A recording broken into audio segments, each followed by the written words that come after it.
welcome to the YMCA of San Francisco's Classrooms for All.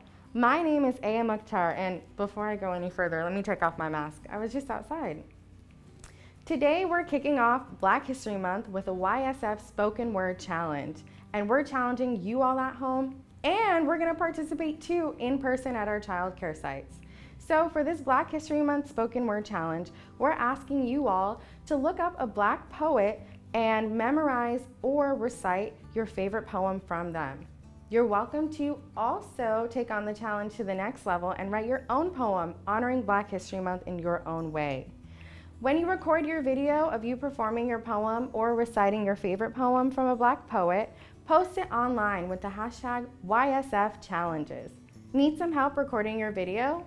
Join us for our Media 101 class every Tuesday and Thursday. The Zoom link will be below. I'm going to be kicking off the challenge with a poem by Langston Hughes called Dreams. Hold fast to dreams, for if dreams die, life is a broken-winged bird that cannot fly. Hold fast to dreams, for when dreams go, life is a barren field frozen with snow.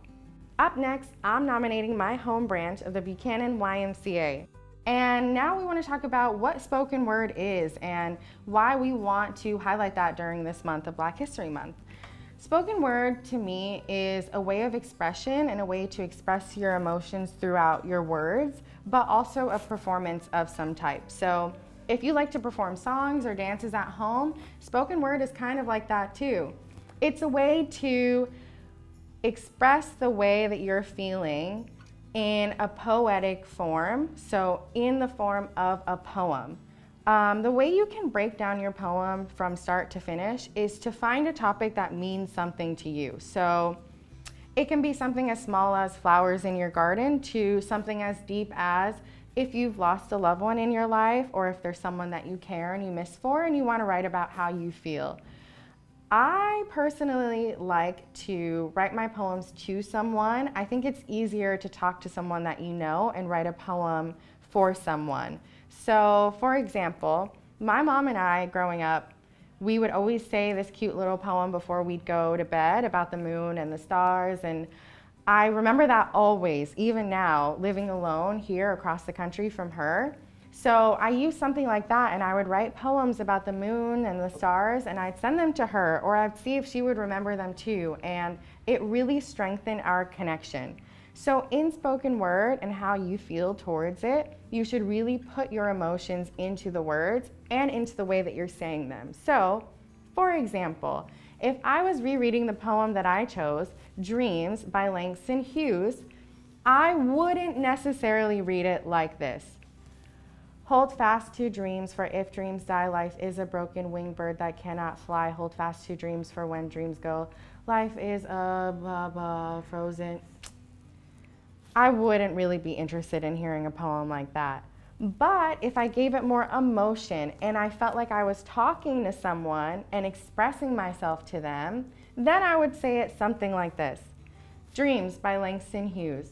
Hold fast to dreams, for if dreams die, life is a broken winged bird that cannot fly.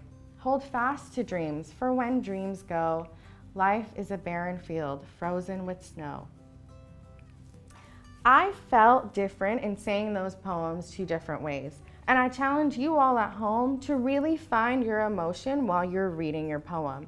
Now, if you're writing your own poem with your own words, the way that you say them is up to you.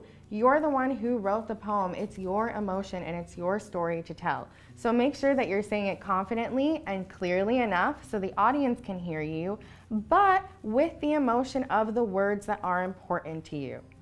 So if your poem is about love or about someone that you love, the word love should be in your poem in some form. And when you say the word love, it should have some emotion with it. Every poem is different, and the way that you explain a poem and the way that you perform it can really depend on the words and the point of your poem.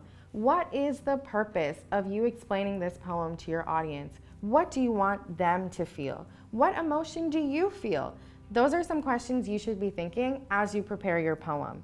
The way you break down a spoken word poem and how long it is really up to you. The poem I read by Langston Hughes is a pretty short poem. It's about 7 or 8 lines, and it goes by in like half of a minute. But if you wanted a long story poem, that's great too. Spoken word and the length of your poem is totally up to you. What if you're having a hard time coming up with a poem idea? What am I gonna write about? Who am I gonna write to? What am I gonna say? It's easy to start with one topic. Thinking of too many sometimes can get too confusing. So think of one thing that really matters to you, something that you care about, something that you think about, something that you know. Those are the topics that you'll be able to speak about really passionately. And that's what spoken word really comes down to. Passion and how much you care for the words that you're saying. Why is spoken word important? And why do we care enough to challenge you all at home to practice your spoken word? Well, spoken word is a great way to express yourself and to communicate your emotions, but also historically we find that the ways that people were able to express themselves in the past without technology or social media or phones was through written word and spoken poetry. It's a different way to expand your mind and get you thinking about topics in different ways. Spoken word is also a great way to boost your vocabulary. By looking up words in different meanings, but also thinking of different words with the same meanings, you'll get to expand your vocabulary and learn new words through poetry. While you're thinking of your spoken word poem, ask a friend or ask a family member to listen to it first, or read over your first draft. Or have them read the poem to you and see how they express themselves. That will help you expand your ideas and think of more ways to communicate the words that you're trying to write on paper. Ask the people that you know, ask the people that you love. What does spoken word mean to them? Have they ever done spoken word? Have they ever written a poem but never performed it? There are ways to use poetry that you've already written or stories that you've already written and make them into spoken word. Black History Month is an important month to uplift and celebrate Black voices and Black authors. So by choosing a poem by someone who has experienced things different than you, who have seen the world different than you, you'll be able to expand your mind and see the world differently. Spoken word boosts your confidence too. It's a great confidence booster, and it helps you be able to speak publicly when you grow up and right now. It'll sharpen your skills of being able to communicate and to talk to other people, even though it makes me nervous too sometimes. It's a great form of communication, and it's a great way to express your emotion, which can be hard for us sometimes. There are different ways to incorporate things that you've written into spoken word.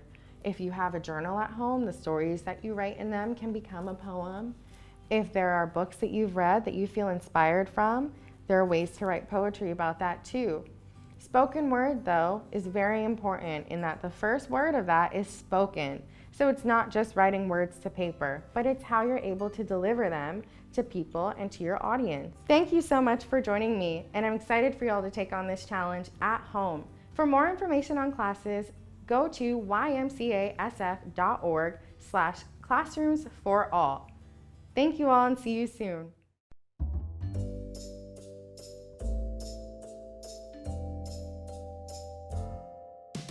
Did you know that YMCA of San Francisco never closed? When shelter in place happened, we could no longer provide in-person programming. We quickly shifted to provide youth and family programming virtually. As early as April, we started providing on-demand activities in our YMCA of San Francisco YouTube channel. For this video, we're going to be making a geodesic dome. Today, we're going to be making a hovercraft. The science around this activity is really awesome. In addition, we have a regular schedule of activities for our youth and families to join live. We feature read-alouds, yoga, family Zumba, arts and crafts, drawing clubs, and more. So don't miss out on our virtual youth and family offerings. Visit www.ymcasf.org for more info and class schedules.